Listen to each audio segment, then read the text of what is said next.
What is up, guys? My name is Bryce Pruitt, this is the M1 Journey, and welcome to the channel. Okay guys, and welcome back to episode 10 now of the M1 Journey. As you guys can see, I'm kind of in a different location this week. I'm actually home with my family for the week of Thanksgiving, so I'm coming at you from a little bit different location this week, but next week I'll be back to my usual spot.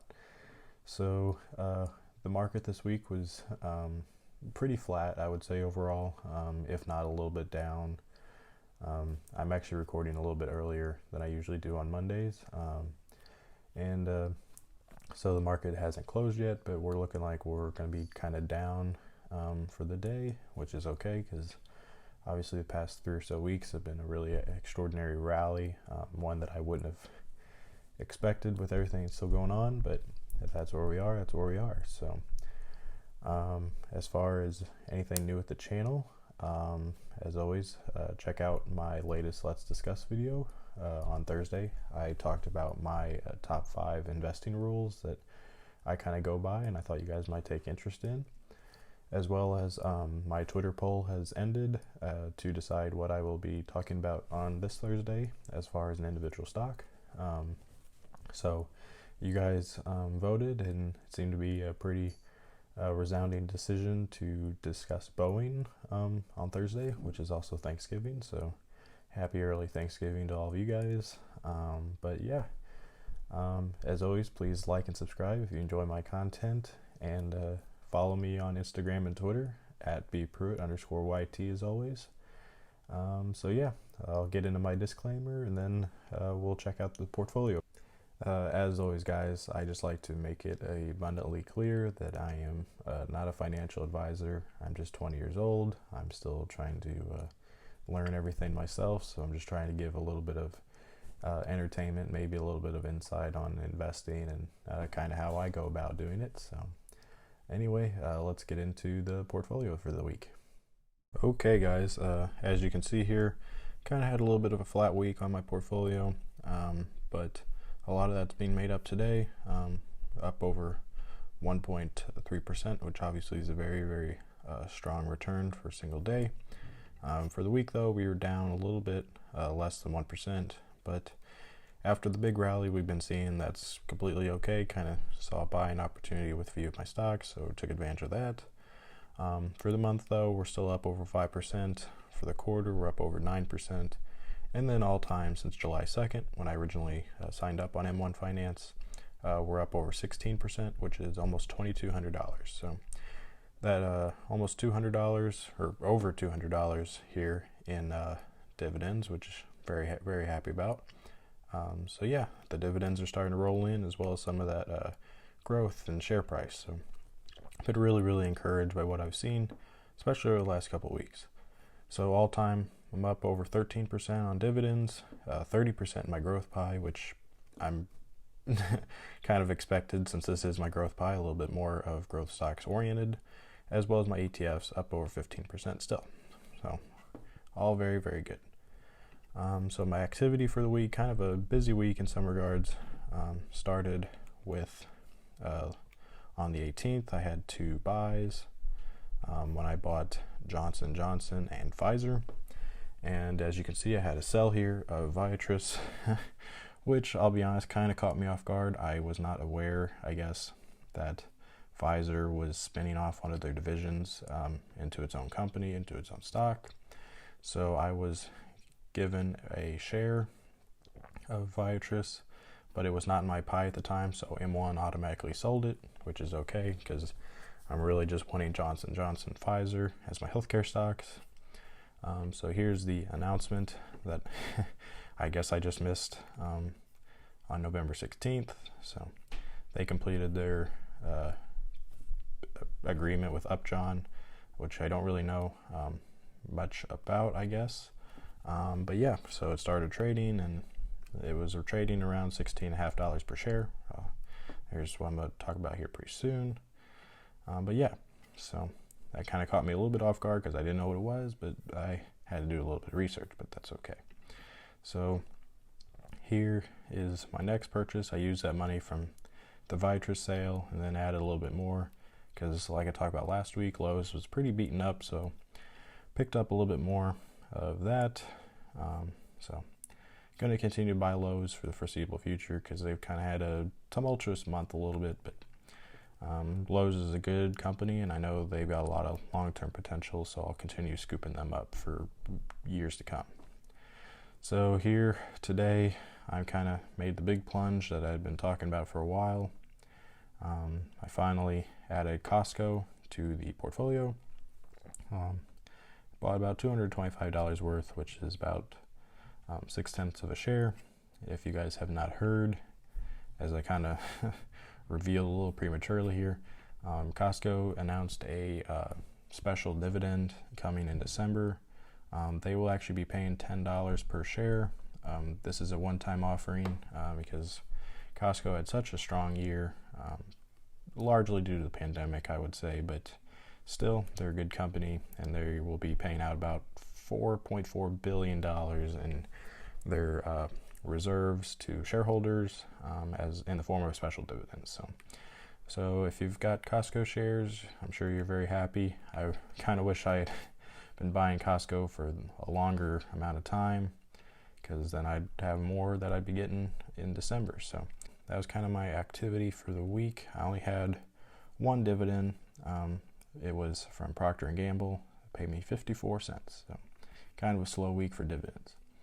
So if we check up on the Roth IRA, as you can see, all time, we're still up well over 6%. So very steady gains, because that's only since August 3rd here when I opened my Roth IRA. And then for the month, we're up 2.7%. For the week, though, we were down, but that's not unexpected, I guess, with the flatness of the markets.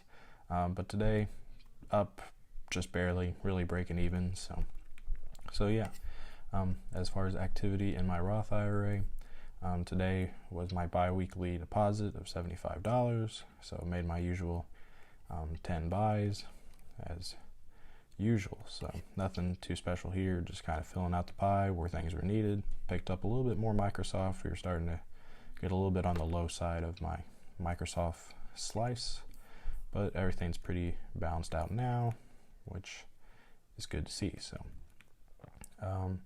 but yeah, so with my moves this week, I'll show you an updated version of my Excel spreadsheet as we have here. So annually in dividends, we're up to $625.53 projected dividend income, as well as almost $47 in my Roth IRA. So combined between the two, we're looking at about $672 annually in dividend income. So just from my moves last week, we can see that I invested, as well as that Viatris sell, around $580, and that added about almost $11 in dividend income for a yield of 1.8%, which is considerably lower than I would generally aim for, but Costco, minus their special dividend, has such a low yield that it wasn't completely unexpected, as well as Lowe's. And really Pfizer is the only one of these four that really pays a decent dividend. But that's okay. So if we scroll down to my Roth IRA, as usual, just picking up small amounts of each, really just around 2 to 5 100ths of a share, with the exception of the cheaper stocks of Southern Company and AT&T, which picked up a little bit more of those. So yeah, just kind of the usual stuff I'm sure you guys have come to expect. So I kind of wanted to talk about the outlook for the rest of the year for the portfolio, kind of some goals I'm looking at, some stocks that I'm going to be buying a little bit more aggressively as we come to a close in 2020, which if you guys are like me, it probably can't happen soon enough. Kind of been a tough year overall, but hopefully 2021 things will start to look up. So some stocks I'm looking to buy more of are some of my smaller holdings, stuff like Johnson & Johnson. I'm hoping to get that up to 5 shares by the end of the year. Same thing with Brookfield. I want to continue buying that for the rest of the year. Microsoft's going to be on there. I'd like to beef up my position. Only got a little over 1 share. Apple, of course, is something I'll really want to be buying aggressively. I would say I'm almost up to 5 total shares. Lowe's, of course, another one that I've been buying pretty heavily over the last couple weeks, since it's been beaten down a little bit, and I'm up only 2%. So I see that as a good opportunity. IBM, I'd love to get that to 10 shares by the end of the year, but that's not something I'm as focused on, I would say. Verizon is going to be another one. I'd like to get Verizon up to 15 shares, but we'll see what happens with that one. Exxon, of course, might be something I'd look at. It's kind of been on the upswing really over the last couple weeks. Down still 22% on that position, but I wouldn't hate to get Exxon up to 15 shares. So we'll kind of see what happens there. Realty Income, I'd like to get that to 20 shares by the end of the year, and that's really just about it. Those are really the companies I'll be focusing on, probably the heaviest, as I kind of continue to build up some of these positions. Costco here, I want to get that to 1 share before that ex-dividend date so I can get that full $10. But after that, then I probably won't focus on Costco as heavily, since it is kind of a more expensive stock. I believe it's, the most expensive one in my portfolio right now as far as my average cost.